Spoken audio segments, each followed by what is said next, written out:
राष्ट्रवादीची टाईमलाईन पहा अगोदर. धनंजय मुंडे, नंतर माणिकराव कोकाटे, नंतर रुपाली चाकणकर आणि आता नरहरी झिरवळ. खरं जर बघायला गेलं तर हे सगळं राष्ट्रवादीबाबतच घडतंय. जयकुमार गोरेवरतीही मधल्या काळामध्ये असेच काहीसे आरोप झाले होते. किरीट सोमय्यांचाही असाच काहीसा व्हिडिओ व्हायरल झाला होता. पण या सगळ्या व्हिडिओंची टाईमलाईन सांगते की एकदम मोजून मापून करेक्ट कार्यक्रम केला जातो. काल संध्याकाळच्या सुमारास नरहरी झिरवळांचा तृतीया पंथांसोबतचा व्हिडिओ व्हायरल झाला. तृतीया पंथाच्या भावानंच हा व्हिडिओ व्हायरल केला होता. व्हिडिओमध्ये आक्षेपार्ह बरंच काही आणि सगळ्यात विशेष म्हणजे हे शासकीय विश्रामगृहात घडलं.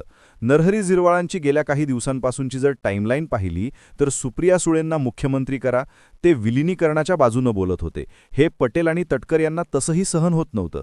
त्यानंतर आणखी एक व्हिडिओ बातमी फुटली की नरहरी झिरवळांच्या पीएनं लाच मागितली आणि त्या लाची प्रकरणीच नरहरी झिरवळांचा राजीनामा मागितला जात होता.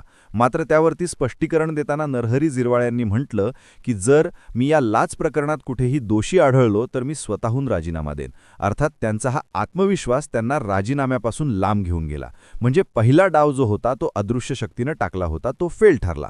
त्यानंतरचा दुसरा डाव म्हणजे शासकीय विश्रामगृहातील तृतीया पंथांसोबतचा अश्लील व्हिडिओ. नरहरी झिरवळांचा व्हिडिओ समोर आल्यानंतर मला फार काही विशेष वाटलं नाही, कारण राजकारणातील अनेक पुढारी जे आहेत त्यांचे असेच काहीसे कारनामे. ती त्यांची प्रायव्हेट लाईफ आहे, पर्सनल लाईफ आहे, म्हणून त्यावरती हस्तक्षेप नको असं म्हणून प्रत्येक वेळी मेन नेते ज्यावेळी या सगळ्या व्हिडिओजचं किंवा स्पष्टीकरण द्यायला पुढे येतात त्यावेळी ती त्यांची पर्सनल लाईफ आहे म्हणून बाजूला विषय करतात. कारण काय तर सगळ्यांचेच हात या सगळ्या प्रकरणांमध्ये असतात.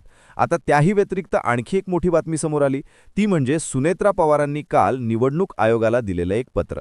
या निवडणूक आयोगाला दिलेल्या पत्रामध्ये सुनेत्रा पवारांनी म्हटलंय की 28 जानेवारी म्हणजे अजित पवार गेल्याच्या दिवसापासून तर आत्तापर्यंत पक्षाकडून जे काही पत्रव्यवहार करण्यात आले असतील त्यातील कुठलाही पत्रव्यवहार वैध ठरू नये आणि इथून पुढचे कुठलेही पत्रव्यवहार माझ्या व्यतिरिक्त दुसरे कुणीही केले तरीही त्याला वैधता देऊ नये. याचाच अर्थ असा की प्रफुल्ल पटेल आणि सुनील तटकरे सध्या वरिष्ठ पातळीवरती हे दोनच नेते आहेत की जे निवडणूक आयोगासोबत किंवा इतर ठिकाणी पत्रव्यवहार करतायत.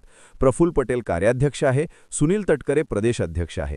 याचा अर्थ इनडायरेक्टली पटेल आणि तटकरे यांनी केलेले पत्रव्यवहार वैधू नका अशा स्वरूपाचं पत्र सुनेत्रा पवारांनी निवडणूक आयोगाला दिलं.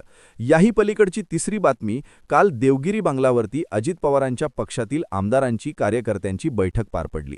मात्र या देवगिरी बंगल्यावरती पार पडलेल्या बैठकीमध्ये सुनील तटकरे जे की राष्ट्रवादीचे प्रदेश अध्यक्ष आहे त्यांना बोलवण्यात आलेलं नव्हतं किंवा त्यांना तसं कुठलंही निमंत्रण दिलं गेलं नव्हतं. या अगोदरच म्हणजे कालच्याच दिवशी रोहित पवारांनी पत्रकार परिषदेत म्हटलं की आम्हाला ताबा घ्यायचा आहे असं दाखवून सुनेत्रा पवारांचा घाईघाईत उपमुख्यमंत्री पदाचा शपथविधी उरकून घेतला. पण यामागचं खरं लॉजिक असं होतं की सुनील तटकरे आणि प्रफुल्ल पटेल यांनाच पक्षावर ताबा मिळवायचा होता.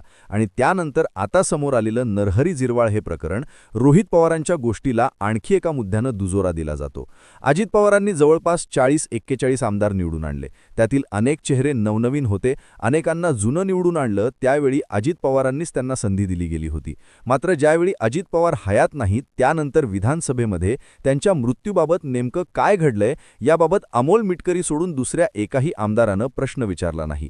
आणि रोहित पवारांनी सांगितलं की आमदारांना न बोलण्याची ताकीद ही सुनील तटकरे आणि प्रफुल्ल पटेल यांनी दिली असावी.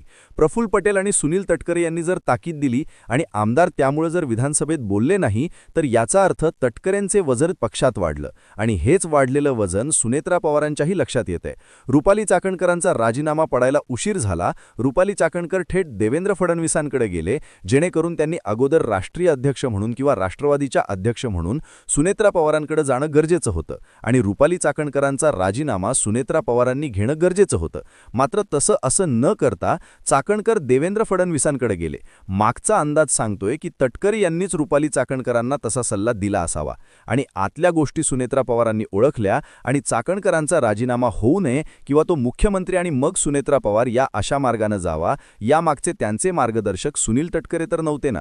या सगळ्या गोष्टी ओळखून सुनेत्रा पवारांनी काल निवडणूक आयोगाला पक्षातील माझ्या व्यतिरिक्त दुसरा कोणाचाही पत्रव्यवहार वैधू नका असं सांगून एका प्रकारे पक्षातील वरिष्ठ नेत्यांवरती आपलाही विश्वास नाही हा मेसेज महाराष्ट्रातील तळागाळातील लोकांपर्यंत पोहोचवला.